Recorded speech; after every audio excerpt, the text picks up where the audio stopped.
मुदित मन से कहो राम राम राम। प्रेम मुदित मन से कहो राम राम राम। राम राम राम राम राम राम श्री राम राम राम। राम राम राम राम राम। जन महर्षि वाल्मीकि की अत्यंत महती कृपा हम सब लोगों के ऊपर हो गई। राम कथा के माध्यम से उन महर्षि वाल्मीकि ने राम नाम का जप थोड़ा ही किया था, पर वो तो राम नाम ले ही नहीं सकते थे। जब नारद जी ने उनसे कहा कितना पाप करने के पश्चात अब जीवन में तुम्हारा उद्धार होना चाहिए, ऐसा तुम्हें लगता है तो राम नाम का जप करो। अब वो रत्नाकर नाम का डकैत दस्यु राम बोल ही नहीं सकता था।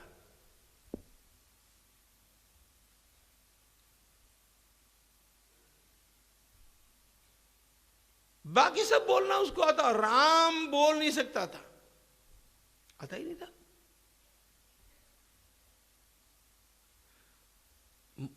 देवर्षि नारद जी महाराज बड़े समर्थ गुरु है। एक गुरु वो होता है जो शिष्य से ये अपेक्षा रखता है कि वो मेरे स्तर तक आ जाए तब उसको सही उपदेश करूं। एक गुरु वो होते हैं जो शिष्य के स्तर तक उतर करके भी उसको जैसी आवश्यकता है वैसी व्यवस्था देते हैं। देवर्षि नारद जी उस प्रकार के हैं। उन्होंने कहा तुम राम नहीं बोल सकते हो, चलो कोई बात नहीं, मरा बोलो। उसने कहा मरा।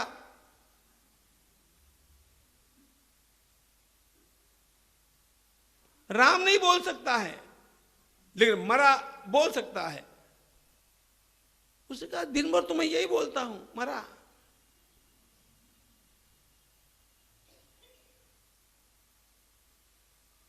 माझं व्यवस्थित होऊ द्या, बाकीचे लोक अरे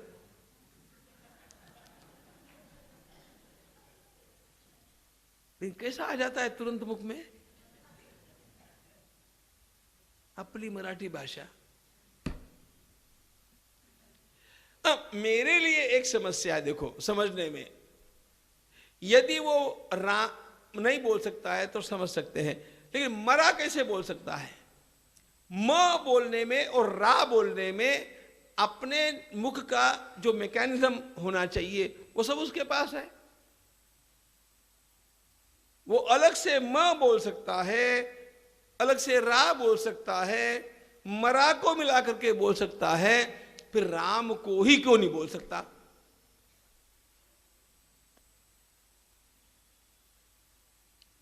The required mechanism is the same. Yet he can't utter Ram. Why? कारण ध्यान में लीजिए, हमारे मुख में दोष है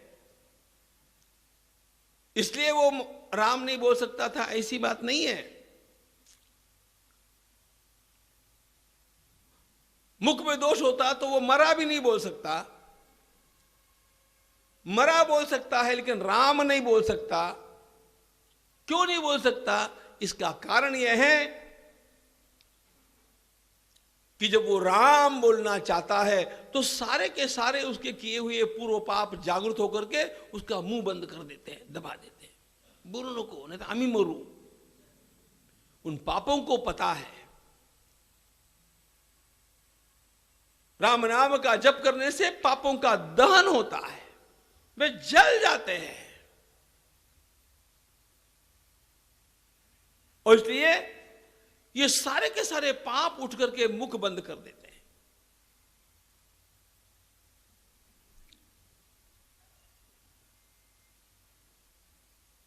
वाल्मीकि की बात काय को सोचते, अपनी भी बात सोचो। अपन जल्दी उठ गए लेकिन फिर भी उठ करके माला फेरने का मन नहीं करता है। जागी तो होगी पण काय करो,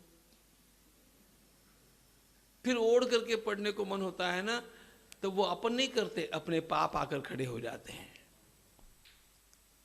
प्लीज माला मत फेरो, हम मरेंगे।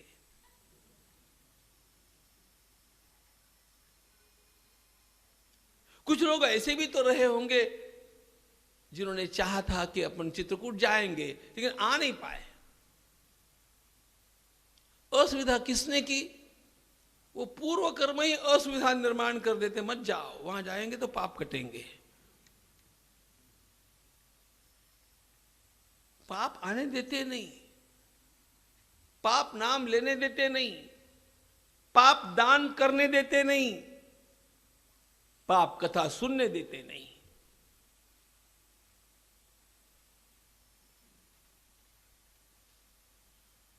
महर्षि वाल्मीकि रत्नाकर दस्यु के रूप में इसलिए राम नहीं बोल सकते थे क्योंकि उनके पाप इतने प्रबल थे कि उनका मुख राम बोलते समय खुलता ही नहीं था।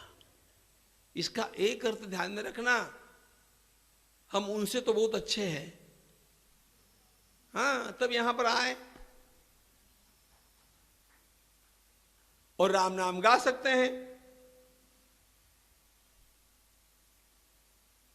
यदि इतने अधपतित व्यक्ति का भी उद्धार राम नाम के निरंतर जप से इतना अधिक हो सकता है कि सारे विश्व की सारी अगली पीढ़ियों के लिए इतनी दिव्य राम कथा वो दे सके, तो अपना उद्धार तो कितना ही हो सकता है, उनसे भी अधिक हो सकता है यदि दास हनुमान जी महाराज कृपा कर दें और हमारा संकल्प पक्का हो। इतना बल इस राम नाम में। जितनी मात्रा ओंकार की उतनी ही मात्रा राम की।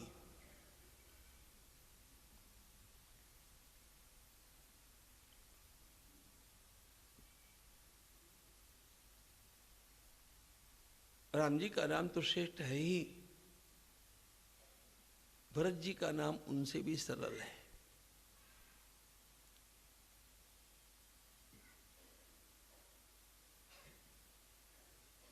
राम नाम की और कुछ महत्वपूर्ण मीमांसा, और भरत जी का नाम उनसे भी अधिक सरल कैसे हो जाता है, हम लोगों के लिए ये सारा हम अब 4 बजे देखेंगे।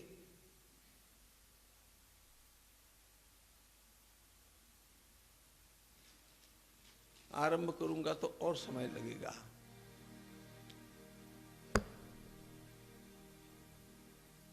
भरत जी के मंगल नाम की मीमांसा के साथ अपनी कथा चलती रहेगी। ना आपको कहीं जाना है, ना मुझे कहीं जाना है, इसलिए आने की पाबंदी पक्की रखना, जाने की पाबंदी मेरे ऊपर छोड़ देना। अनंत कंद परमात्मा की दिव्य कथा में तल्लीन साक्षात भगवान महादेव जी महाराज इस दिव्य गाथा को निवेदन करते हुए भगवती पार्वती के सामने वर्णन करते हैं। चारों भाइयों का दिव्य नामकरण अपने आप में अनोखा प्रसंग था। यह सामान्य नामकरण नहीं था। इस नामकरण के माध्यम से आगे उनके जीवन में क्या क्या घटने वाला है, इसका सबका अपने आप ही संकेत मानो वशिष्ठ महामुनि करते हैं। कौशल्यानंदन जी का नाम वशिष्ठ महर्षि के द्वारा ओंकार के ही समान, जितनी मात्रा ओंकार की उतनी ही मात्रा जिसकी है, इस प्रकार का राम यह नाम चुना गया।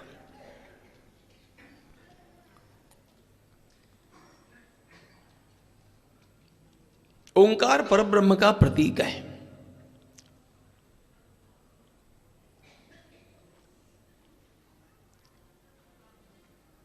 परब्रह्म परमात्मा का जो वर्णन हमारे शास्त्रों में आता है, उनके लक्षणों में सर्वाधिक महत्वपूर्ण बात है वे आनंद स्वरूप है।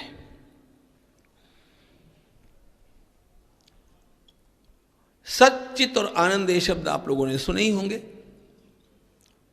भगवान सत्स्वरूप है, इसका अर्थ वे निरंतर विद्यमान है, कभी उनका विनाश नहीं। भगवान चित स्वरूप है, इसका अर्थ विज्ञान स्वरूप है, चैतन्य रूप है, जड़ नहीं। जड़ किसे कहते हैं? जिसे स्वयं का भी ज्ञान नहीं और औरों का भी ज्ञान नहीं होता, उसे जड़ कहते हैं। हमें अपना भी ज्ञान है, औरों का भी ज्ञान है, लेकिन एक घड़ी को, एक पत्थर को न उसका स्वयं का ज्ञान है और न अन्य किसी का ज्ञान है, इसलिए वह जड़ है। भगवान चैतन्य स्वरूप है, ज्ञान स्वरूप है। इन दोनों से भी बढ़कर के भगवान का जो प्रधान लक्षण माना गया वह यह है कि परमात्मा आनंद स्वरूप है।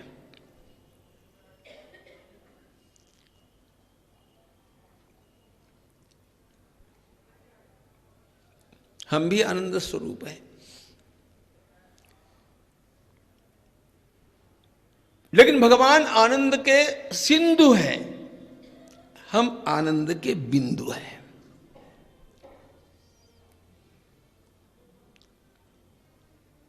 ममैवांशो जीवलोके जीवभूत सनातनः। भगवान गीता में कहते हैं कि जीवात्मा मेरा अंश है। अंश और अंशी में गुणात्मक अंतर नहीं होता, परिमाणात्मक अंतर होता है। यानी क्वांटिटेटिव डिफरेंस हो सकता है, क्वालिटेटिव डिफरेंस नहीं होता। जैसा कि सागर का एक इतना बड़ा लहराता हुआ रूप हम देखते हैं, वो अगाध है।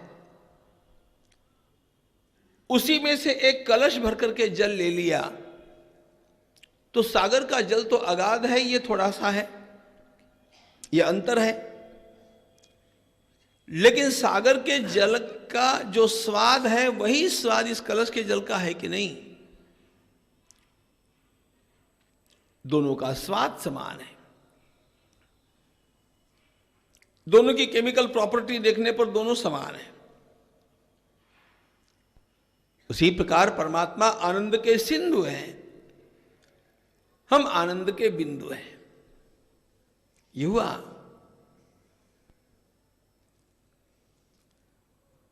अब सारे संसार का जितना भी आनंद है, वो सारा आनंद जिस आनंद के सिंधु का एक बिंदु है, उसका नाम परमात्मा राम।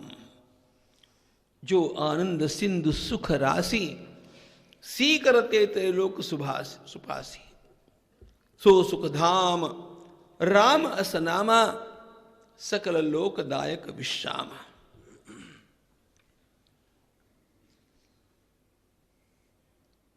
अंततोगत्वा सभी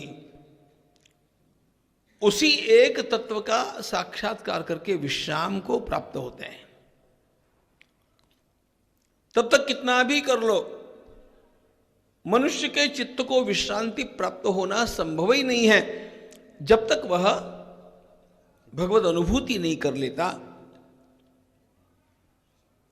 उस अत्यंत बड़े लहराते हुए आनंद के सिंधु का नाम राम।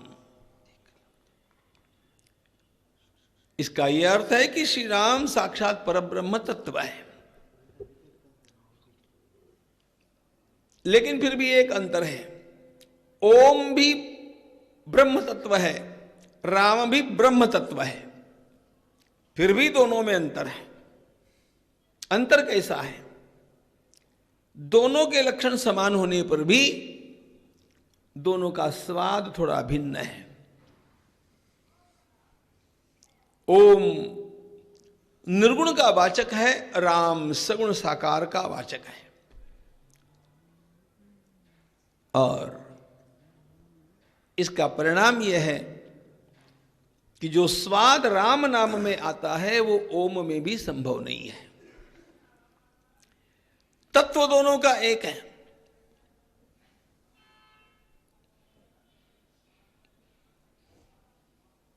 पता नहीं आप लोगों ने बचपन में घी खाया है कि नहीं, लेकिन मारवाड़ में यह पद्धति थी। अच्छे घरों में भी अभी अभी तक थी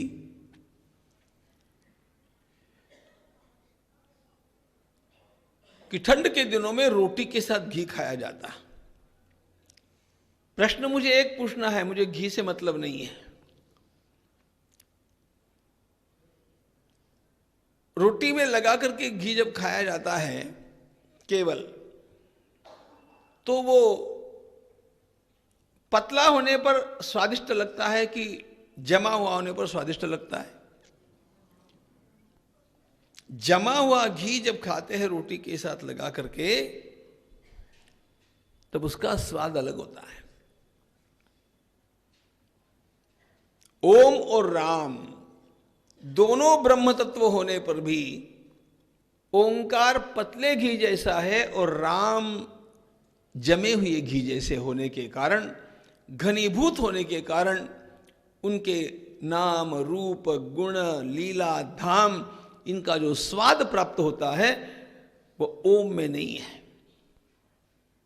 इसलिए ओम से भी राम की विशेषता। बरसात में कभी कभी ओले पड़ते हैं, ओले। बच्चों को बरसात में स्नान करने का तो आनंद आता ही आता है, लेकिन जब ओले पड़ते हैं ना, तब जाकर के उन ओलों को उठा उठा करके बच्चे लाते हैं, खेलते हैं। कभी आप बर्फ के छोटे छोटे फ्लेक्स जो होते हैं, छोटे छोटे कण, मैं खेला हूं इसलिए बतलाता हूं, उन बर्फ के छोटे छोटे कणों के गेंद बना करके उससे खेलते हैं। अब ये जो खेल है वो बर्फ के कारण आता है, उसमें रस, क्योंकि वहां पर पानी जम गया। पतला पानी भी H2O है और जमा हुआ बर्फ भी H2O ही है, लेकिन उसके घनीभवन के कारण अपने आप उसमें अधिक आनंद प्राप्त होता है। उसी प्रकार केवल ओम ओम कहते रहने से आपके सामने कोई सौंदर्यपूर्ण, लालित्यपूर्ण, अति मधुर इस प्रकार की कोई आकृति नहीं आती है, लेकिन राम कहते ही नीलांबुज श्यामल कोमलांगम, ऐसे प्रभु का दिव्य स्वरूप आ जाता है, वह अधिक स्वादिष्ट और प्रिय लगता है। इसलिए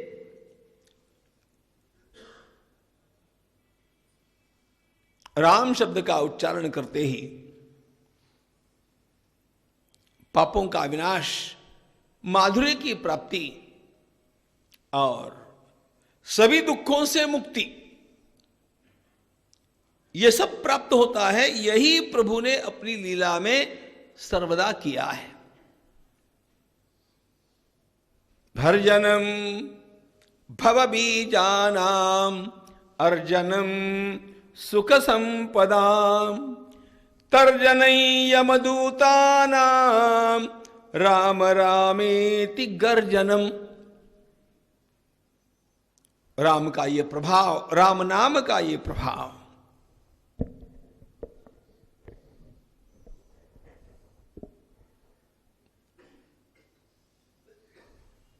महर्षि वशिष्ठ मुनि ने इसके पश्चात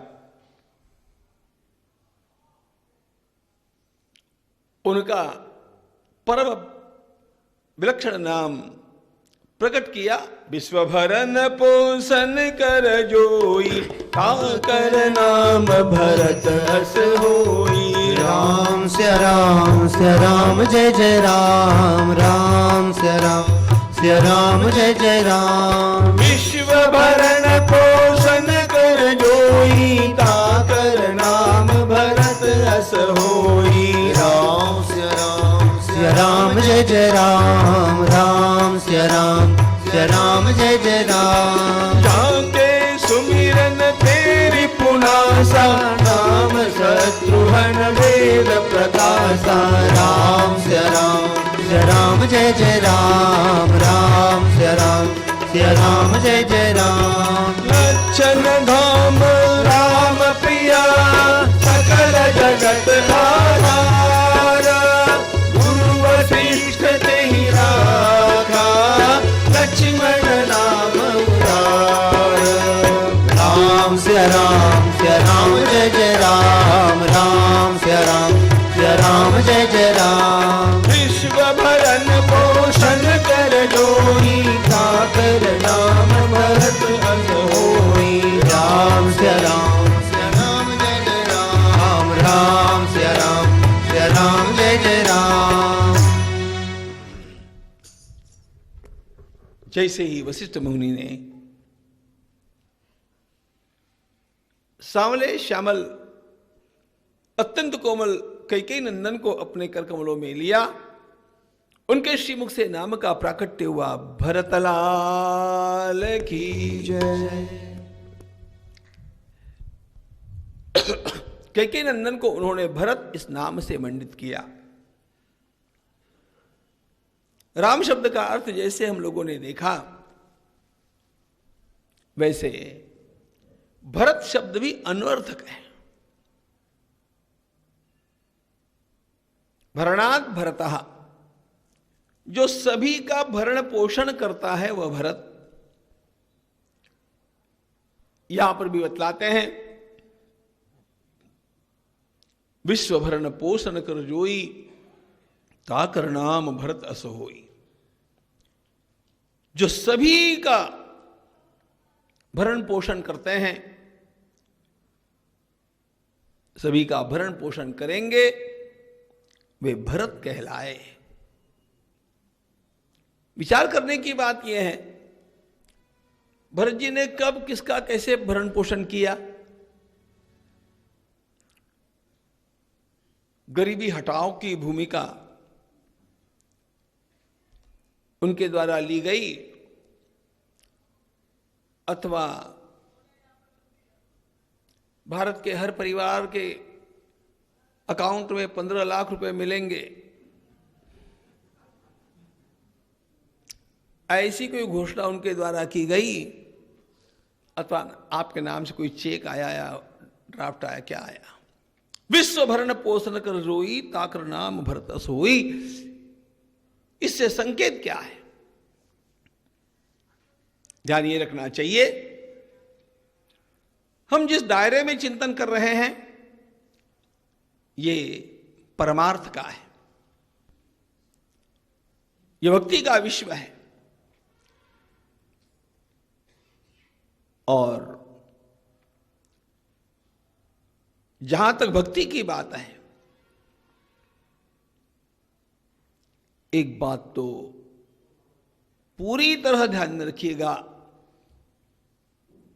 भक्ति के क्षेत्र में भरत जी के चरित्र के चिंतन का जितना उपयोग होगा, उतना अन्य किसी के भी चिंतन का नहीं होगा। भक्ति के विश्व में जब कभी हमें अपने पोषण में किसी प्रकार की कमी का अनुभव होने लग जाए, तो कहां जाकर के हम उस पोषण को प्राप्त कर सकते हैं? ऐसा सर्वोच्च नाम श्री भरत जी का है, ऐसा सर्वोच्च स्थान श्री भरत जी का है।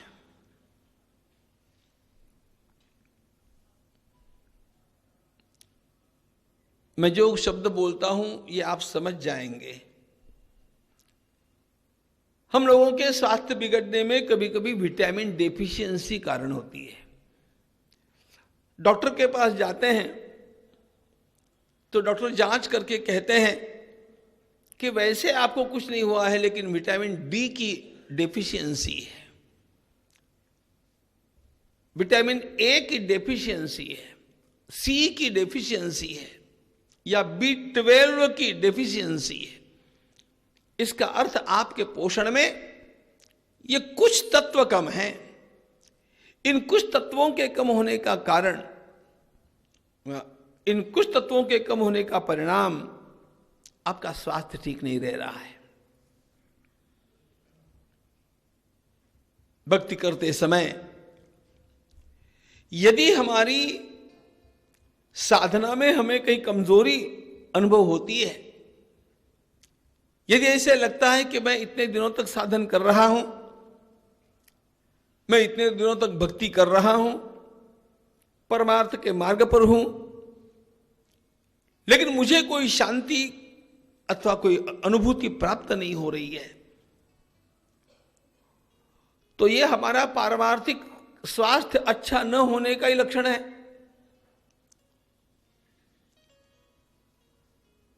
तो कहां जाकर के हमें अपनी डेफिशिएंसी को ठीक करना होगा? ऐसा जब कभी प्रश्न खड़ा होता है तो भरत जी के चरित्र के चिंतन की सर्वाधिक आवश्यकता है। विश्व भरण पोषण कर जोई, ताकर नाम भरत अस होई। सभी लोगों का पोषण, इसका अर्थ भक्ति करने वाले सब लोगों की भक्ति भावना का पोषण। सब शब्द, सभी शब्द सापेक्ष उपयोग में आता है। जैसा आपने ब्राह्मण भोजन के लिए 20 पंडितों को बुलाया, 20 द्विजों को बुलाया, और भोजन की पंक्ति बैठनी है तो पहले आप पूछ लेते भाई सब लोग आ गए कि नहीं, सब लोग आ गए कि नहीं। इसका अर्थ चित्रकूट के सारे ब्राह्मण आ गए कि नहीं, ऐसा नहीं होता है। नगर के सारे ब्राह्मण आ गए कि नहीं, ऐसा नहीं होता है। आपने जो बुलाए हैं उनमें से सब आ गए कि नहीं, ये उसका अर्थ होता है। महिला मंडल की बैठक होती है, 25 सदस्य आए हैं, आरंभ करने से पहले कोई देख लेता होगा कि सब महिलाएं आई कि नहीं, सब बहनें आई कि नहीं। अब सब बहनें का अर्थ शहर की सारी बहनें नहीं होता है। उस समय उस बैठक में जितनी अपेक्षित है वो सब आई कि नहीं। सब शब्द सापेक्ष है। उसी प्रकार विश्व भरण पोषण कर जोई, इसमें सभी का पोषण, इसका अर्थ भक्ति के मार्ग पर चलने वाले सभी साधकों की चित्त वृत्ति का पोषण, ये इसका अर्थ है। भक्ति के लिए सर्वोत्तम आलंबन के रूप में श्री भरत जी का ग्रहण, यह लोक विलक्षण बात है, ध्यान रखना। विस्तार आगे करेंगे ही, लेकिन जाते जाते एक बात केवल बतला देता हूं। कुछ लोग भक्ति करते हैं, वे बड़े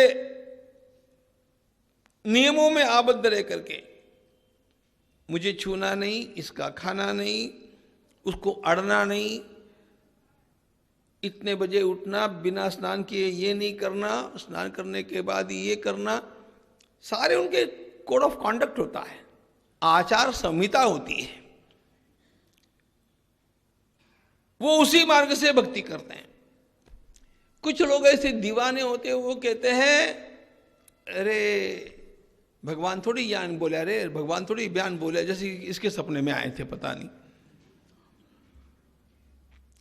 इनके नियम का कुछ भान नहीं होता, लेकिन जब भगवान का संकीर्तन करते हैं तो तन्मय हो जाते हैं, भगवान की पूजा करते हैं तो तन्मय हो जाते हैं। इसका अर्थ क्या हो गया? एक वो प्रकार है जहां पर नियमों के पालन को अधिक महत्व दिया गया, और एक वो प्रकार है जहां पर नियमों के पालन को अधिक महत्व नहीं दिया गया, अंतःकरण की प्रेम भावना को अधिक महत्व दिया गया।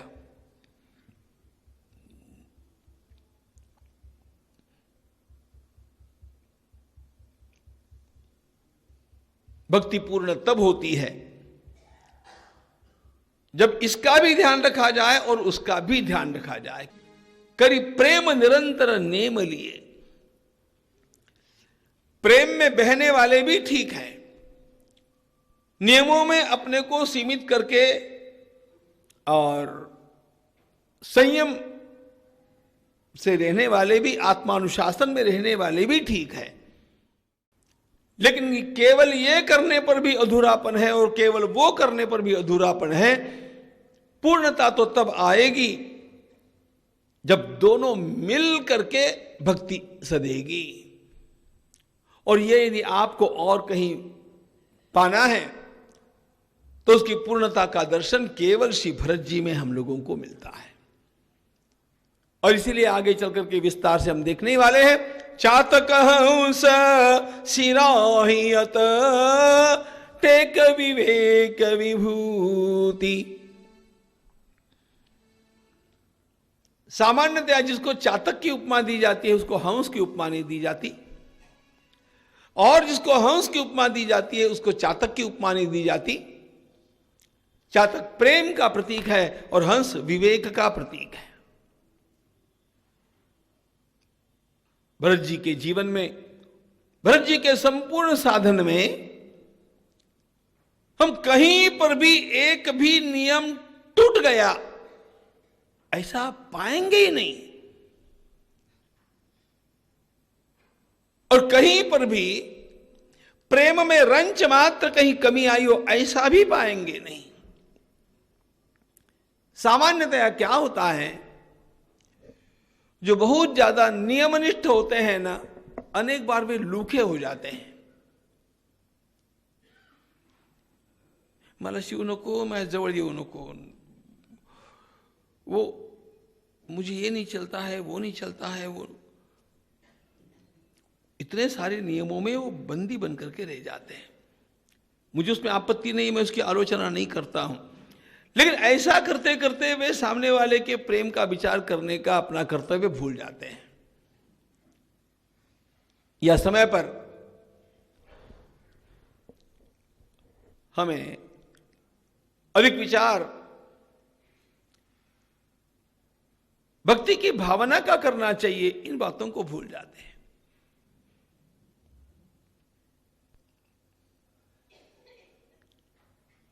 जो प्रेमी है वे प्रेम में इतने बहते हैं कि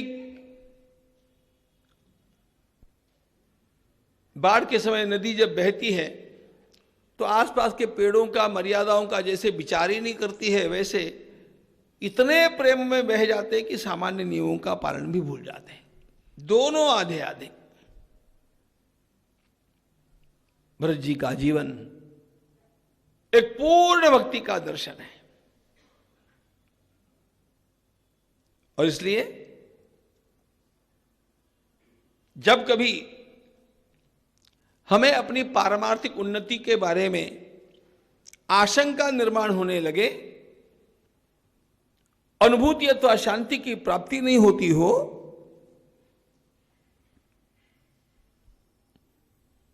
तो इस पारमार्थिक अस्वास्थ्य की घटिका में हमें भरत जी के जीवन का चिंतन करके उनके जीवन के सूत्रों में से जो सूत्र अपने जीवन में नहीं है उनका ग्रहण करना चाहिए। तब जाकर के हमारा भक्त जीवन पुष्ट होगा, पूर्ण होगा। और ध्यान रखना, ये भरत जी के ही जीवन से होगा। राम कथा में भी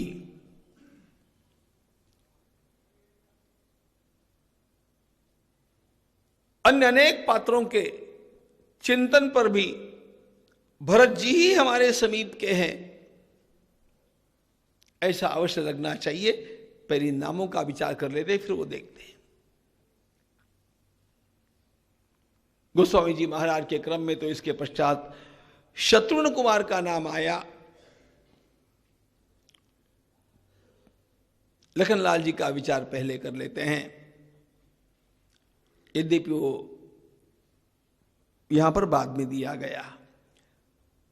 लक्षण धाम राम प्रिय सकल जगत आधार, गुरु वशिष्ठ ते ही राखा लक्ष्मण नाम उदार।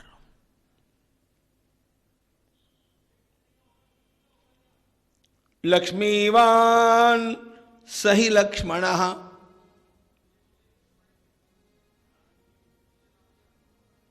लक्ष्मण नाम में ही वे लक्ष्मीवान है, संपन्न है, धनी है, ऐसा अपने आप ही ध्वनित होता है। कौन सा धन है लखनलाल जी के पास? कौन सी लक्ष्मी है उनके पास? लखनलाल जी की सबसे ऊंची लक्ष्मी है कैंकर्य लक्ष्मी। सबसे बड़ा धन यदि उनके पास कोई होगा ऐसा उनको लगता है तो वह भगवान श्री राम के चरणों की सेवा। इस सेवा को उन्होंने इतने मनोयोग पूर्वक किया और इतना उसमें डूब गए कि सेवा कैसे की जाए इसका सर्वोत्तम आदर्श हमें लक्ष्मण के रूप में दिखता है। भगवान श्री राम प्रिय, ऐसा गोस्वामी जी कहते हैं, लक्षण धाम राम प्रिय।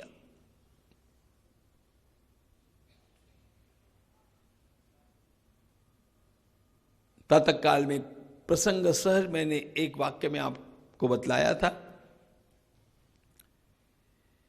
कि ये उन रघुवंशियों का कुल है जहां पर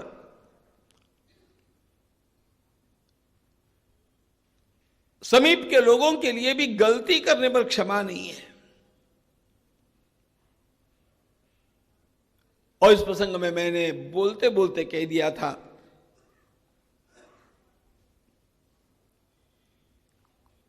कि वाल्मीकि रामायण के अंतिम सर्गों में श्री लखनलाल जी महाराज को उनके एक छोटे से आवश्यक और केवल तांत्रिक टेक्निकल मिस्टेक प्रमाद के लिए, जो कि उन्होंने लोकोपकार के लिए किया था, प्राणदंड दिया गया। यह भगवान की लीला है और उसके अनुसार लखनलाल जी महाराज ने शरयू प्रवेश किया था। यह तो हुआ, लेकिन बड़े मौज की बात यह है कि भगवान श्री राम ने कहा कि सिंहासन पर बैठ करके राजा के रूप में न्याय करते समय मैंने यद्यपि लक्ष्मण के लिए यह बात सुनाई, मेरा कर्तव्य पूरा हो गया, लेकिन अब मैं लक्ष्मण के पीछे पीछे शरयू में प्रवेश करने के लिए जा रहा हूं।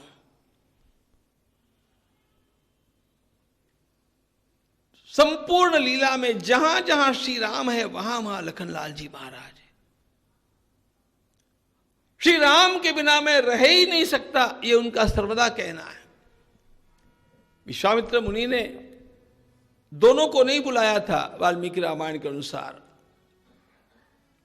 रामम में दातुमरसी, लखनलाल जी महाराज बिना बुलाए तैयार होकर के आ गए, मैं तो जाऊं। कैकेयी माता ने भी वनवास केवल भगवान श्री राम के लिए मांगा था,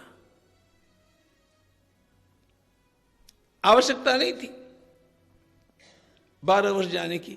अधिक से अधिक बड़ा ही प्रेम है तो पहुंचा करके आ जाते, या कभी हर महीने 2-4 महीने से मिलने के लिए चले जाते ना। श्री राम के बिना मैं हूं ही नहीं। यह लखनलाल जी के जीवन भर का व्रत रहा तो भगवान की ओर भी देखिए। भगवान स्वयं अयोध्या जी से दूर रह सके, माता पिता से दूर रह सके, भगवती जानकी का त्याग करने का प्रसंग आने पर उनसे भी दूर रह सके, लेकिन लक्ष्मण से भगवान दूर नहीं रह सके। लखनलाल जी के जाते ही भगवान भी स्वयं शरयू प्रवेश करते हैं। लीला है। राम प्रिय सकल जगत आधार, सारे संसार के आधार भगवान नारायण हैं। नारायण के आधार कौन है जी? भगवान नारायण किसके ऊपर शयन करते हैं? विशेष सारे संसार के आधार भगवान नारायण, भगवान नारायण को भी आधार देने वाले शेष भगवान लक्ष्मण। एक बात। दूसरी बात, सारे संसार का आधार रामचरित्र है। समाज में नैतिकता की स्थापना के लिए, समाज में आदर्शों के संरक्षण के लिए रामचरित्र ही सबसे बड़ा आधार है। रामचरित्र में विशेषता यह है कि जब भी कोई कठिन काम भगवान को करवाना था, वो उन्होंने लखनलाल जी के द्वारा करवाया। इसलिए भगवान श्री राम के नाम की ध्वजा सारे संसार में फहरा रही है, यह बात सत्य है, लेकिन उस ध्वजा के दंड के रूप में आधार लखनलाल जी महाराज है। ध्वजा फहराती है, ध्वजा लोगों को दिखती है, लोग ध्वजा को प्रणाम करते हैं, लेकिन उस ध्वज को धारण करता है एक दंड। लखनलाल जी महाराज स्वयं भगवान श्री राम की समस्त सेवाओं में कठिन से कठिन कार्यों में अग्रणी होकर के और कार्य के समय स्वयं आगे और यश में श्री भगवान को आगे करना, इस अद्भुत सेवा का निर्वाह ऐसे करते हैं कि ऐसा अन्य उदाहरण मिलना असंभव लगता है। माता रामो मत पिता, जब वन में जाने थे तो प्रभु ने कहा, अरे तुम्हें नहीं आना चाहिए, दोनों भाई ननिहाल में हैं, मुझे वन में जाना आवश्यक है, अयोध्या को कौन संभालेगा लक्ष्मण? पिताजी का स्वास्थ्य अच्छा नहीं, माताओं में भी भेद बुद्धि के कारण अब अंतर आया है, अयोध्या की नौका डगमगा रही है, उसे संवारने के लिए तुम्हें यहां पर रहना चाहिए। लखनलाल जी ने कहा, और कुछ भी आज्ञा कीजिए, लेकिन यह आज्ञा मत कीजिए, मैं मां को जानता नहीं, पिता को जानता नहीं, अयोध्या को जानता नहीं, कुछ जानता नहीं, मेरे तो सर्वस्व आप है। माता रामो मत पिता रामचंद्र स्वामी रामो मत सखा रामचंद्र, सर्वस्व में रामचंद्रो दयालुर नान्यं जाने नैव जाने न जाने। ये उनकी अनन्यता है। लक्षण धाम राम प्रिय सकल जगत आधार, गुरु वशिष्ठ ते ही राखा लक्ष्मण नाम उदार।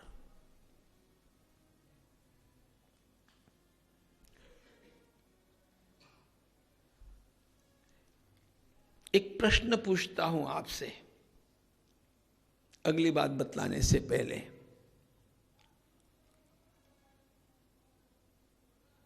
शत्रुघ्न के बारे में 10 मिनट आकर के यहां पर भाषण कीजिए।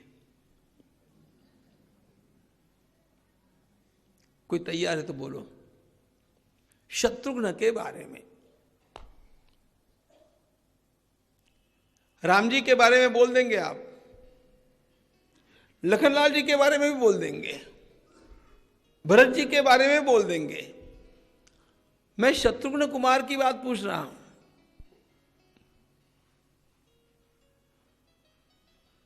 केवल हम लोग इतना ही जानते हैं, राम लक्ष्मण भरत शत्रुघ्न। अधिक से अधिक आपको जानकारी होगी तो इतनी होगी कि वे सुमित्रा जी के कनिष्ठ नंदन थे, और जब उनका विवाह हुआ उनकी पत्नी का नाम श्रुतकीर्ति था। और कोई जानकारी? वास्तव में किसी को नहीं है।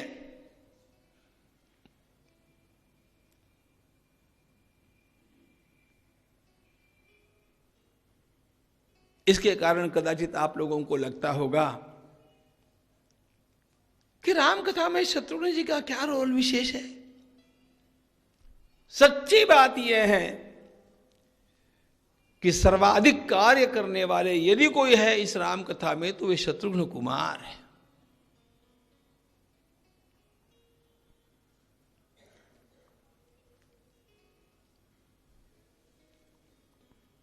लेकिन अपने को पीछे रख करके काम करने वाले कार्यकर्ता है वे।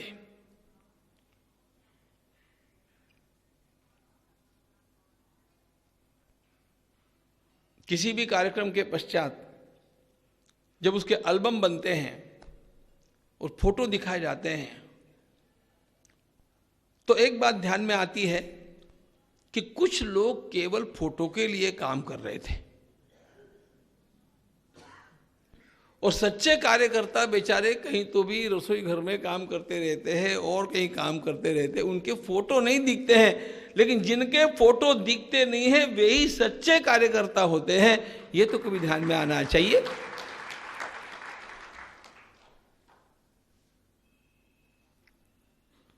कुछ लोगों को काम से फुर्सत नहीं है फोटो के लिए और कुछ लोगों को फोटो से फुर्सत नहीं है काम के लिए।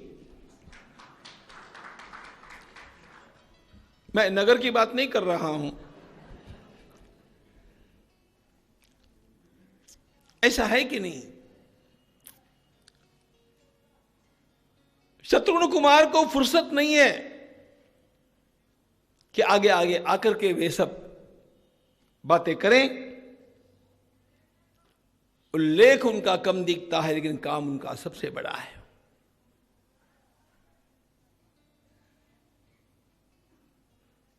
थोड़ा सोचने पर ध्यान में आएगा। देखो, संपूर्ण राम कथा की महानता का मूल कारण वह 14 वर्षों का कार्यकाल है जिस समय भगवान श्री राम वन में है। उस कार्यकाल को याद करो। बचपन में भगवान की लीला हुई, भगवान यज्ञ रक्षा किए, जनकपुरी में भगवान का मंगल विवाह संपन्न हुआ। यह बालकांड की बात अपने आप ठीक ही है।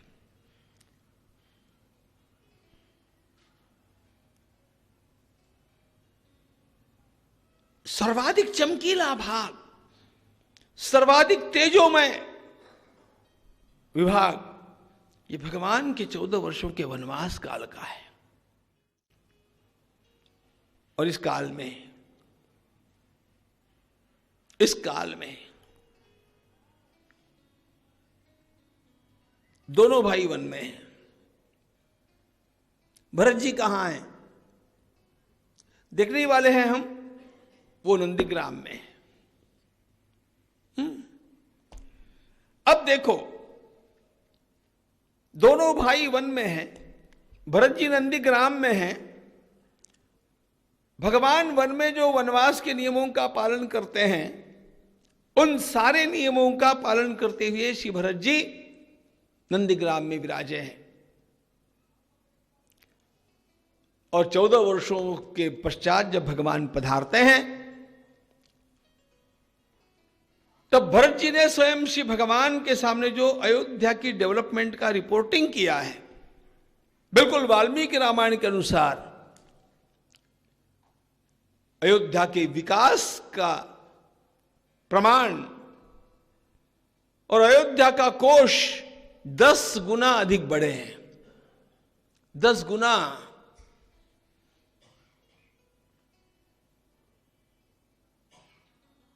और किसी प्रकार की कहीं कोई दुर्घटना नहीं है।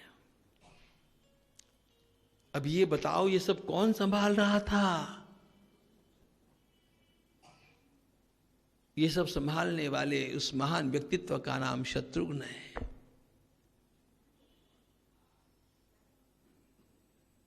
अयोध्या जी को संभालना, अयोध्या जी के लोगों को संभालना राजकीय विकास करते रहना, और सबसे कठिन समस्या थी घर में 3 माताएं हैं, रात दिन रो रही है कौशल्या माता भगवान श्री राम की स्मृति में। उनको संवारना, रात दिन जल रही है कैकेयी माता कि मैंने कितना भयंकर अपराध कर दिया।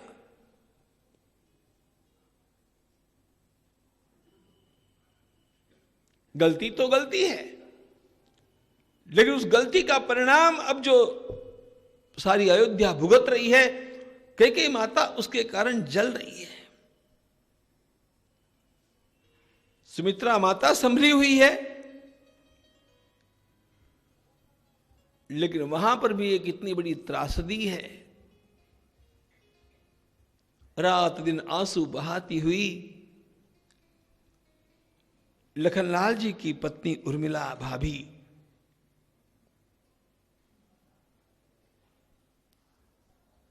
उनके अंतःकरण में एक एक क्षोभ है कि उनको जाना ही था प्रभु के साथ, तो मैं थोड़ी नहीं कहती थी, लेकिन एक बार तो मुझसे मिलकर के जाते।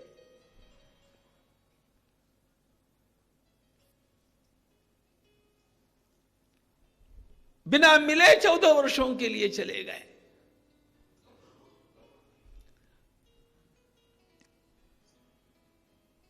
इन सबको कैसे संभालना? अच्छा, लखनलाल जी महाराज तो वन में दूर है, इसलिए उर्मिला जी के नेत्रों के आंसू बिल्कुल स्वाभाविक है। लेकिन अयोध्या जी से नंदीग्राम 6 क्रोश के अंतर पर है, और मांडवी भरत जी की पत्नी अयोध्या जी में है, नंदीग्राम नहीं जा सकती है।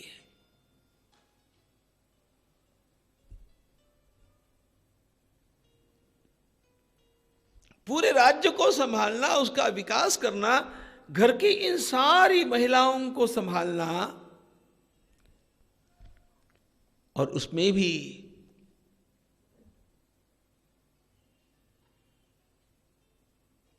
चित्रकूट से लौटते समय इसी चित्रकूट में भरत जी को आगे जाने देने के पश्चात भगवान ने शत्रुघ्न को वापिस बुलाया था। कहा, शत्रुघ्न तुम मुझे क्या मानते हो? आप मेरे पिता हैं। सीता को क्या मानते हो? भाभी मां है।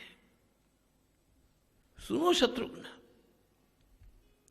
हम दोनों की शपथ है तुम्हें, 14 वर्षों में एक काम तुम्हें पूरा करते रहना है। और क्या काम बताया आपको? पता है भगवान ने?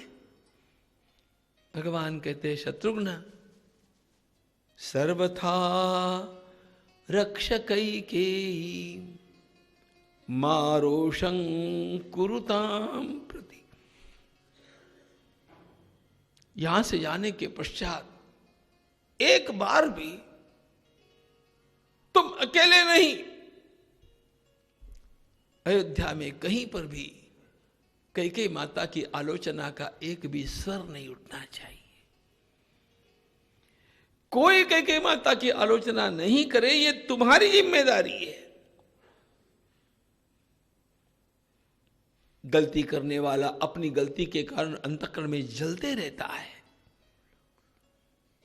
उसको और अपने शब्दों से जलाने की आवश्यकता नहीं होती है।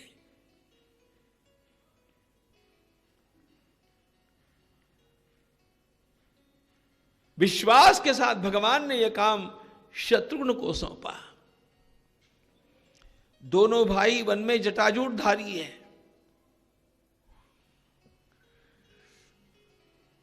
चित्रकूट में भरतलाल जी जटाजूट धारी है। शत्रुघ्न को जटा बनाने का अधिकार नहीं है।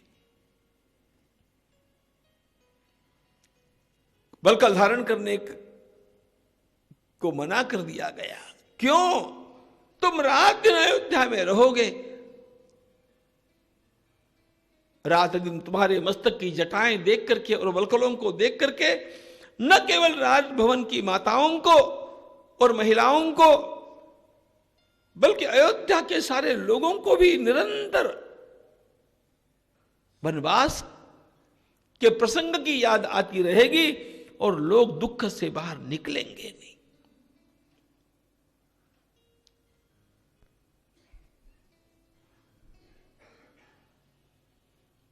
जटा धारण करके वन में निवास करने वाले और नंदीग्राम में निवास करने वाले प्रभु और भरतलाल जी तो महान है ही, लेकिन हृदय रात दिन जलने पर भी मस्तक पर जटा धारण न करने वाले और अयोध्या को संभालने के लिए सामान्य वस्त्रों में ही विचरण करने वाले शत्रुघ्न कुमार, ये वास्तव में अयोध्या की शांति और विकास के मुख्य कारण है। लेकिन हमारा ध्यान उनकी ओर जाता नहीं। हमारा ध्यान उनकी ओर जाता है जो दिखते हैं,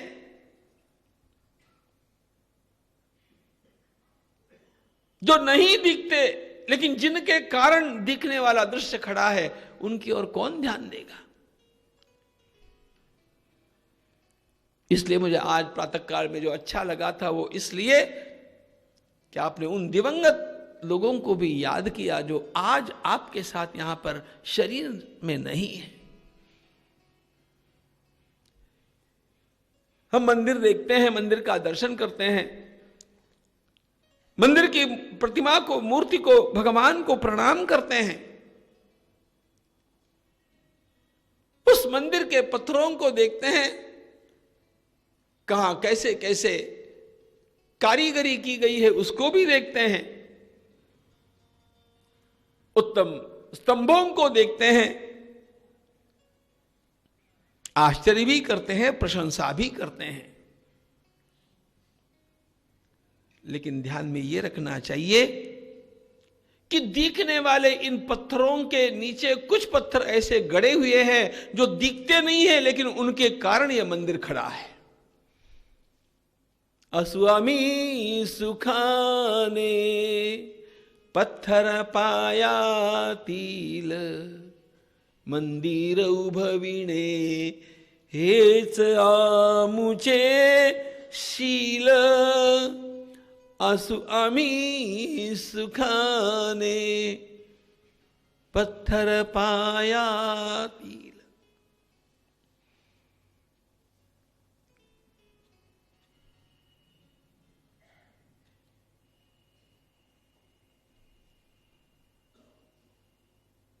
थोड़ी कल्पना कीजिएगा कि नींव में जो पत्थर गड़े हुए हैं, उन्होंने यदि एक कल्पना कर ली कि भाई सभी लोग भगवान को वंदन करते हैं, अन्य अन्य पत्थरों की प्रशंसा करते हैं, हमारा तो कोई नाम ही नहीं लेता, हमें तो कोई सराहता ही नहीं। चलो एक दिन हम लोग स्ट्राइक पर जाए। यदि नींव के पत्थर एक दिन के लिए नहीं, 2-4 क्षणों के लिए भी हिल जाते हैं तो मंदिर खड़ा नहीं हो सकता।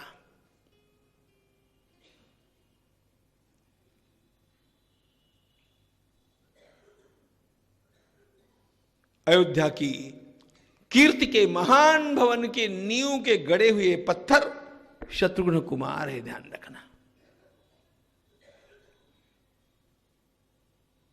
और इसीलिए हम लोग जब मंदिर में प्रवेश करते हैं तो सीढ़ी को प्रणाम करते हैं। वो सीढ़ी उन सब के सब नींव में गड़े हुए पत्थरों की प्रतीक है, प्रतिनिधि है कि तुम्हारे कारण हम ये सब कर सक रहे हैं, भगवान की आराधना का कार्य।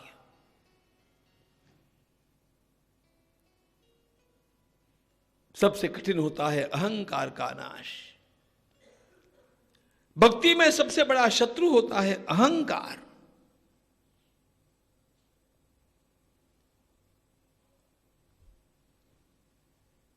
सभी विकारों का नाश करना आसान हो जाता है, अहंकार का नाश करना आसान नहीं होता है।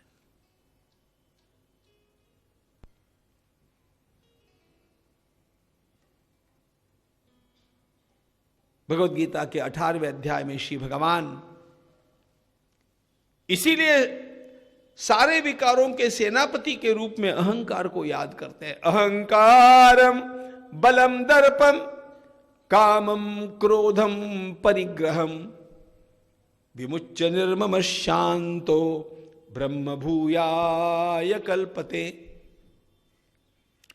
अहंकारम बलम दर्पम कामम क्रोधम परिग्रहम, पहला नाम लिया अहंकार का, वो सेनापति। ज्ञानेश्वर महाराज कहते हैं अरे ये सेनापति भी ऐसा है कि छोटों को पकड़ता नहीं, बड़ों को ही पकड़ता है। नवल अहंकाराची गोठी विशेषे न लगे अज्ञानाची ये पाठी सज्ञानाचे झोंबो निकंठी नाना संकटी नाचवी।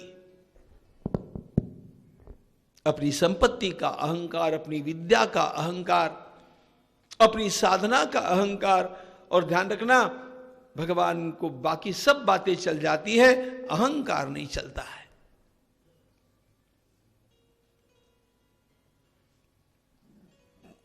रास के प्रसंग में आप देखते हैं अत्यंत प्रिय है गोपियां भगवान के, लेकिन रास करते करते गोपियों के अंतःकरण में जैसे अहम का उदय हुआ, भगवान अंतर्धान हो गए।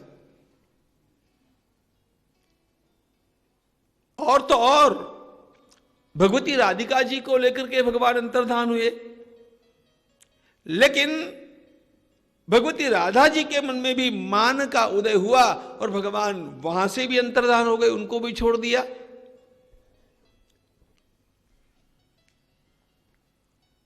भगवान को सर्वाधिक घृणा है इस अहम से। कामी तरे, क्रोधी तरे, लोभी तरे, पापी तरे, मैं आपको दर्जनों उदाहरण की कथाएं सुना सकता हूं। अहंकारी तरा, ऐसा एक तो भी नाम आप बतलाइए कि अहंकार होकर के भी ये तर गया।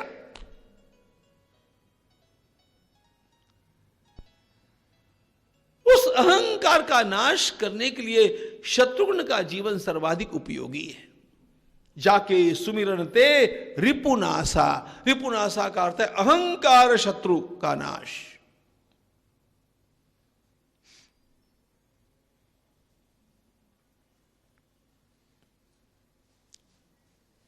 हम सबको सर्वाधिक प्रिय है अपना अहम। उदाहरण देखना है क्या आपको? देखो, आदमी त्याग करता है ना, घर का त्याग करता है, समाज का त्याग करता है, वस्त्रों का त्याग करता है, नाम का त्याग करता है, सबका त्याग करता है, लेकिन मैं का त्याग नहीं करता। मैं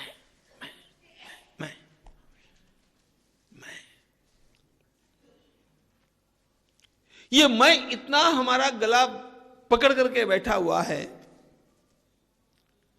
कल्पना करो कल अखबार में यहां की ऑडियंस का फोटो आया, श्रोताओं की छवि यदि आई अखबार में और अखबार आपके हाथ में आया, तो अखबार के आते ही आप और कुछ नहीं देखेंगे, वो देखो मैं।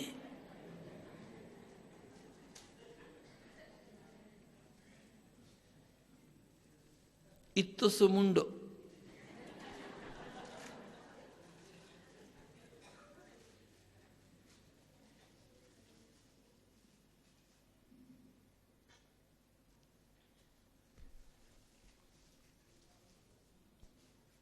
न भगवान को देखेंगे, न महाराज को देखे, न और किसी, मैं ध्यान जाता है मैं। अच्छा, कौन देखने वाला है उसको? उसे क्या होने वाला है? आलोचना की बात नहीं, स्वभावतः हम लोगों की ढलान ऐसी हो गई।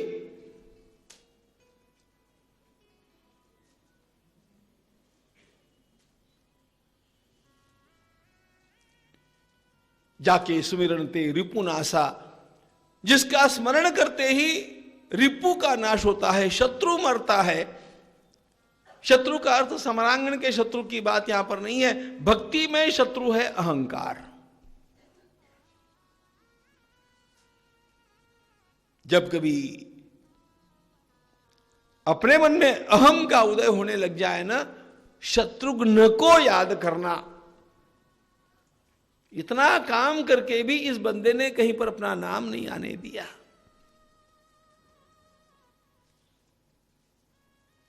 हमने तो क्या किया है? चित्रकूट में आकर के सबसे बड़ा ये मंत्र सीख करके जाना,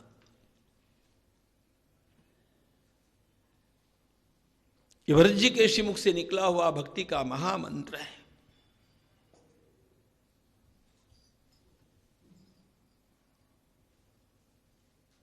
रामकथा में जितने भी पात्र हैं सारे अपने अपने स्थान में अद्भुत है।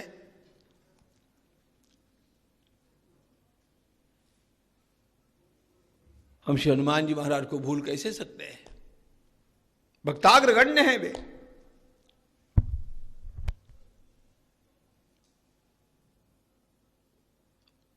लेकिन कभी भी हम हनुमान जी महाराज का अनुकरण करने का विचार नहीं कर सकते।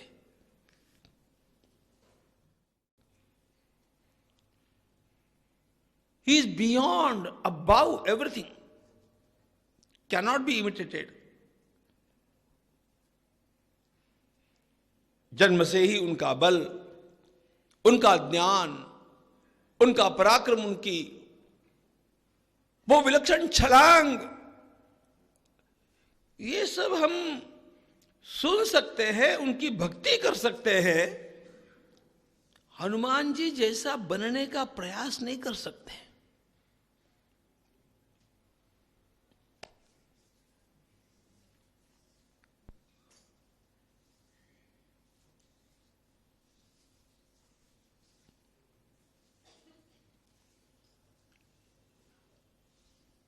श्री लखनलाल जी महाराज का विलक्षण सौभाग्य है कि उनको भगवान का निरंतर सानिध्य मिला।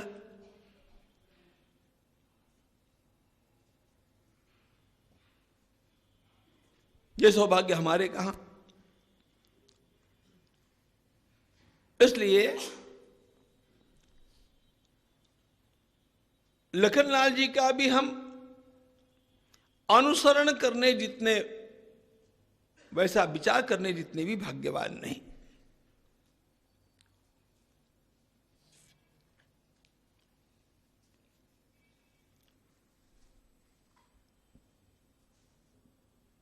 सानिध्य में भगवान की सेवा उन्होंने की, वे भगवान से दूर कभी हुए ही नहीं। श्री हनुमान जी महाराज अनुकरण करने से परे हैं। लखनलाल जी महाराज का अनुकरण करना भी कठिन है, लेकिन वैसा हम इसलिए भी नहीं सोच सकते कि प्रभु का सानिध्य जैसा उनको प्राप्त हुआ हमें उपलब्ध नहीं।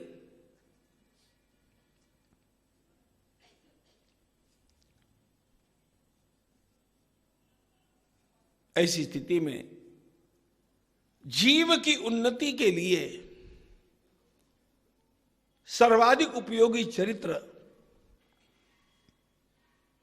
भक्ति के क्षेत्र में यदि कोई उपलब्ध होता है तो श्री भरत जी का है। गोस्वामी जी महाराज इसीलिए इस चरित्र की महिमा बखान करते हुए अघाते नहीं।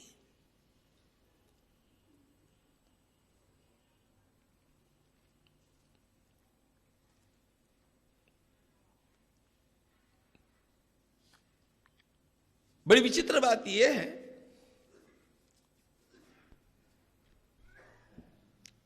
कि भरत जी के चरित्र की अगाधता, उनके प्रेम की प्रगाढ़ता और उनके भक्ति के सारे विशेष जो ध्यान में आते हैं,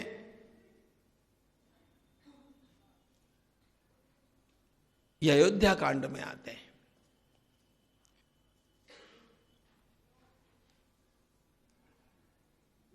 गोस्वामी जी महाराज कहते हैं, भगवान वन में गए ही इसलिए कि प्रभु को पता है मेरी सन्निधि में भरत की महानता लोगों के ध्यान में आना संभव नहीं। लोगों के ध्यान में भरत जी की महानता तब आएगी जब मैं वन में चला जाऊंगा, किसी प्रकार मेरा वियोग होगा।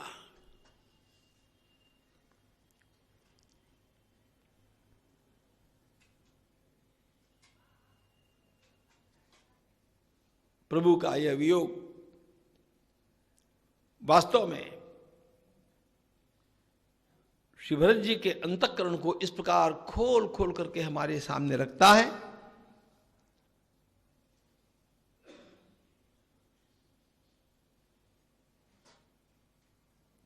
कि संपूर्ण भक्ति की साधना को एक महानतम आलंबन मिल जाए।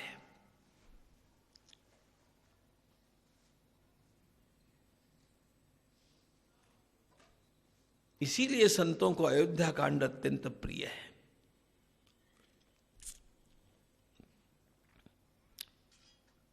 सामान्य लोग सुंदरकांड पढ़ते हैं। अच्छी बात है भाई, हनुमान जी से कुछ मांग करनी है, सुंदरकांड पढ़ो। उत्तम संत क्या पढ़ते हैं? बाल के आदि उतर के अंता, कांड अयोध्या सेवई संता। बालकांड का आधा हिस्सा पहला पूर्वार्ध, जहां वंदना के रूप में गोस्वामी जी महाराज ने साधन का पूरा पाथे दे दिया। उत्तर के अंता, उत्तरकांड का उत्तरार्ध, जहां अतीव सुंदर ज्ञान चर्चा है, साधन की चर्चा है, भगवान का उपदेश है, महात्माओं का उपदेश है। वशिष्ठ महर्षि के गुरुकुल में हुआ वो समान था। वहां से लौट करके आने के पश्चात भगवान श्री राम और श्री लखनलाल जी महाराज दोनों विश्वामित्र मुनि के साथ गए। अब जैसा कि प्रचलित है और कहा भी गया है, भगवान श्री राम और लखनलाल जी का यह प्रवास यज्ञ रक्षा के लिए हुआ। वास्तविकता यह है कि यज्ञ की रक्षा उसमें केवल एक निमित्त है। यज्ञ रक्षा को निमित्त बना करके विश्वामित्र महर्षि दूसरा एक काम करना चाहते हैं।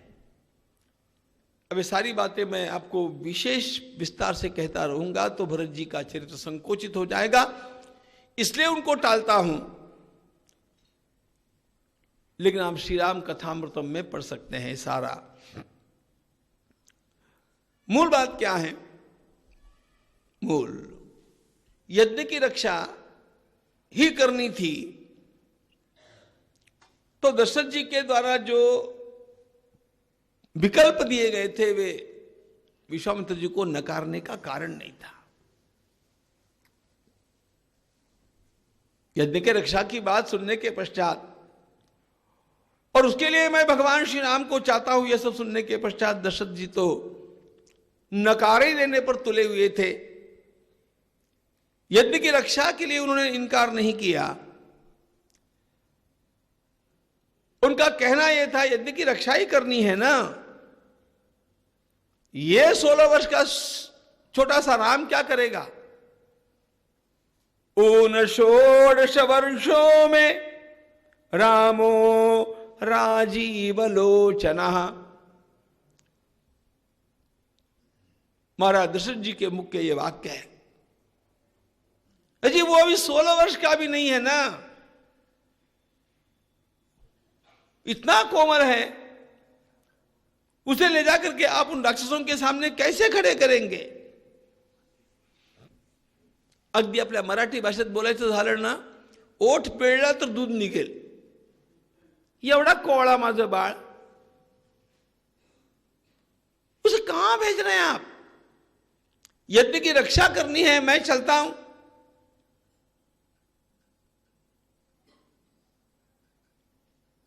सेना लेकर के चलता हूं। विश्वामित्र जी ने कहा नहीं। जब माने ही नहीं तो कहा ठीक है, आपको राम को ले जाना है, श्री राम को भी लेकर के चलते, उनके साथ मैं चलता हूं। विश्वामित्र जी ने कहा नहीं। अरे यज्ञ की रक्षा करने में ये सब उपयोगी होते हैं ना। तब भी विश्वामित्र महर्षि ने इनको साथ लेने से इनकार कर दिया। अच्छा, बाद में महाराज दशरथ जी ने यहां तक कहा कि आपको श्री राम को ले जाना है तो कोई बात नहीं, उसको रथ में बैठा करके ले जाइए, साथ में सेना ले जाइए। महर्षि ने कहा नहीं। अरे कमाल है राव तुझी, हम तो ऐसा ही बोलते। यज्ञ की रक्षा करनी है, यज्ञ की रक्षा इन साधनों से भी हो सकती है। आप श्री राम को अपने तरह से ले जाने पर क्यों तुले? मुख्य प्रश्न यह है, मुख्य बात यह है कि यज्ञ रक्षा ये निमित्त है, भगवान श्री राम का ट्रेनिंग ये प्रमुख बात है।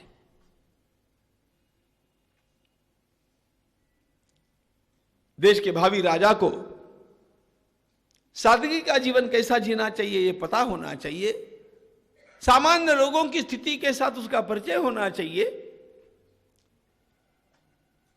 पेड़ों के नीचे कैसे सोया जाता है और कंदमूल फल खाकर के कैसे रहा जाता है, इसका उसको अनुभव होना चाहिए। पैदल भी चलना आना चाहिए।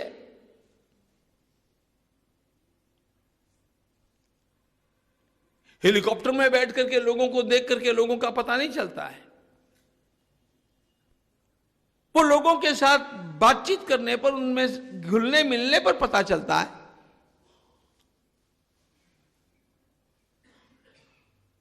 It was training period of भगवान श्री राम, रियली। और उस अवधि में विश्वामित्र महर्षि ने भगवान श्री राम को बलाति बला विद्याओं को प्राप्त कर, वहां से आरंभ कर उत्तमोत्तम 54 दिव्यास्त्र प्रदान की है। दिव्यास्त्र,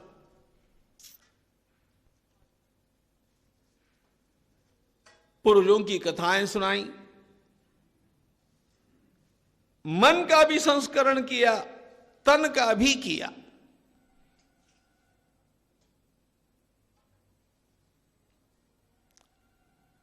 और इसीलिए भगवान श्री राम विश्वामित्र महर्षि के साथ जाकर के जनकपुर तक पहुंचते पहुंचते ऐसे हो गए थे कि धनुर्भंग के साथ वे विश्व विख्यात हो गए।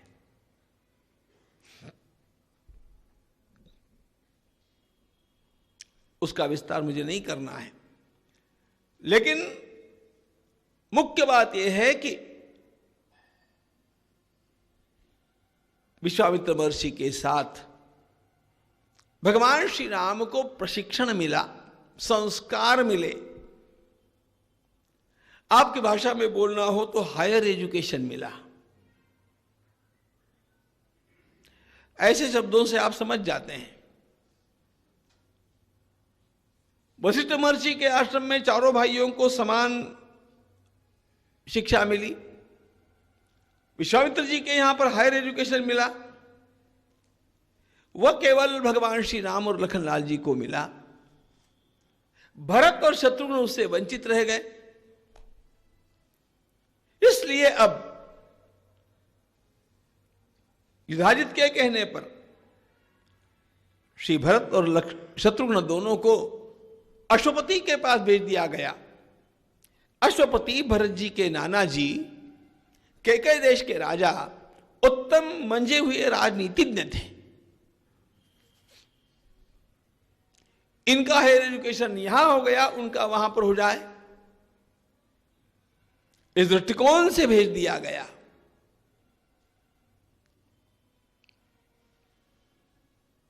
एक बात और भी थी, महाराज दशरथ ने एक बात सर्वदा सावधानी के साथ की थी कि कभी भी चारों भाई साथ मुझसे दूर नहीं हो। दो जाएंगे तो दो रहेंगे।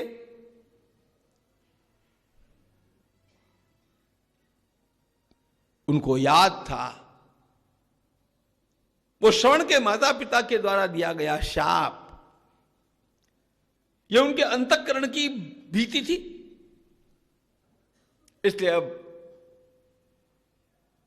श्री राम और लक्ष्मण जब उच्चतर शिक्षा प्राप्त करके लौटे हैं तो इनको भी मिलनी चाहिए, इसलिए इनको भेज दिया गया अश्वपति महाराज के पास। और उसके पश्चात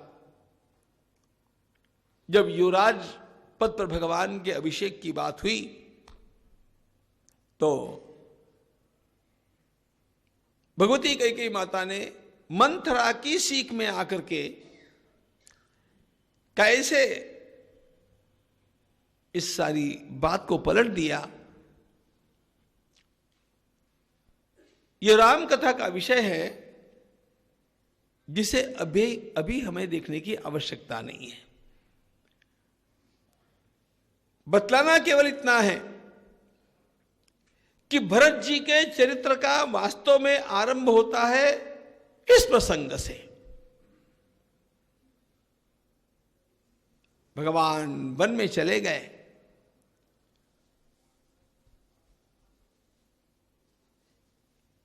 जब प्रभु वन में गए तो उनके साथ सुमंत्र जी और रथ था। सुमंत्र उनको रथ में बैठा करके ले गए थे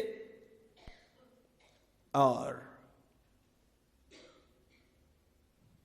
श्रृंगवेरपुर से सुमंत्र को प्रभु ने लौटने के लिए कह दिया।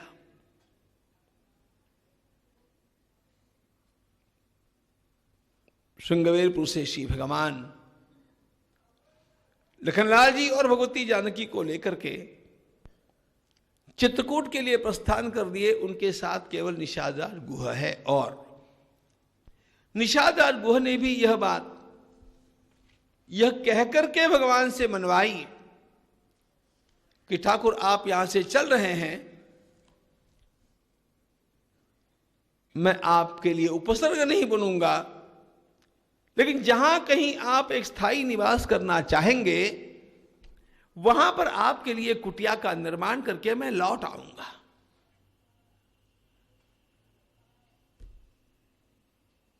सुमंत्र जी को रथ लेकर के लौटने के लिए भगवान ने कह दिया। गंगा जी को पार करके भगवान चल दिए प्रयाग की ओर। सुमंत्र जी को लौटने के लिए प्रभु ने कहा था, लेकिन सुमंत्र जी लौटे नहीं, वे श्रृंगवेरपुर में ही रहे।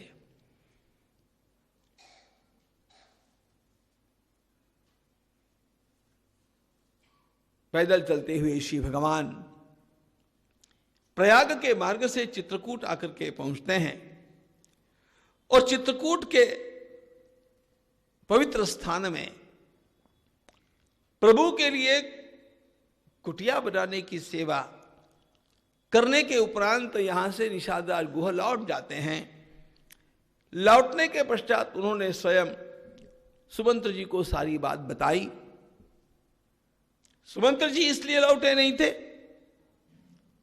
उन्होंने कहा था निषादराज मुझे लौट करके बतलाना, क्योंकि जाने के पश्चात महाराज पूछेंगे कि इस समय राम कहां है, पूरा घटनाक्रम बताओ तो मैं कैसे बतलाऊंगा।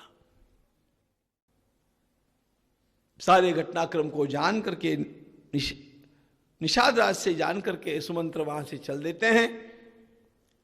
और जिस दिन सुमंत्र जी अयोध्या जी पहुंच करके श्री महाराज के समक्ष सारी बात निवेदन करते हैं, उसी रात्रि में महाराज दशरथ जी का देहावसान हो जाता है। भगवान श्री राम के स्मरण में अत्यंत विह्वल होकर के उन्होंने अपने देह को त्याग दिया। यह सब तो हुआ, इसके पश्चात सबसे बड़ी जिम्मेदारी आ पड़ती है वशिष्ठ महर्षि के ऊपर। महाराज स्वर्ग सिधार गए, दोनों भाई वन में हैं, दोनों भाई ननिहाल में हैं। अब अयोध्या का अत्यंत विलक्षण ये राज परिवार दुख से आहत, प्रजा में विलक्षण आक्रोश और दुख।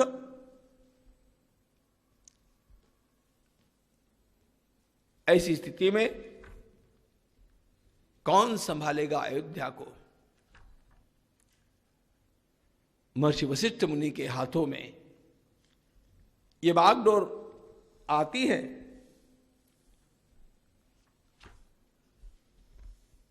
और तुरंत वे 5 दूतों को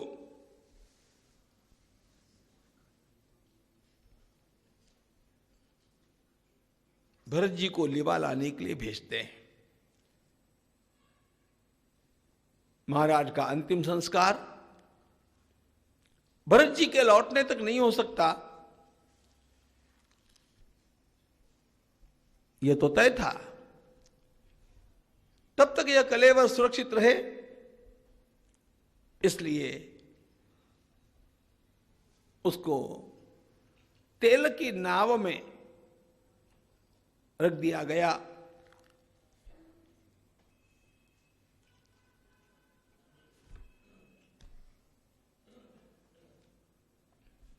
उधर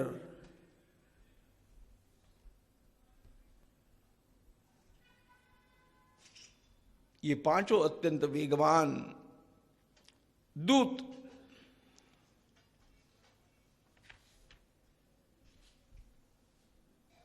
के देश पहुंचते हैं। विचित्र बात यह थी, अब यहां से वास्तव में भरत जी के अंतरंग दर्शन का मंगल प्रसंग आरंभ होता है। यामेव रात्रिं ते दूता प्रविशन्ति स्मतां पुरीं भरतेनापितां रात्रिं स्वप्नो दृष्टोऽयमप्रियः।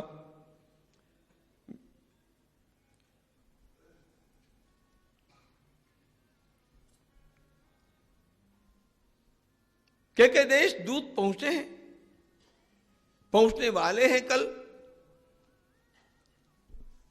उस रात्रि में भरत जी को बड़ा भीषण स्वप्न दिखाई दिया।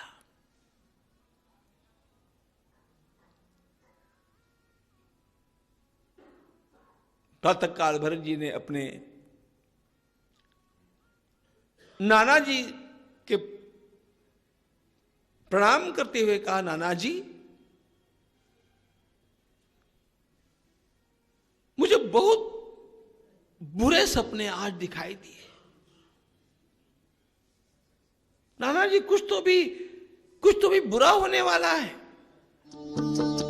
प्रेम मुदित मन से कहो राम राम राम।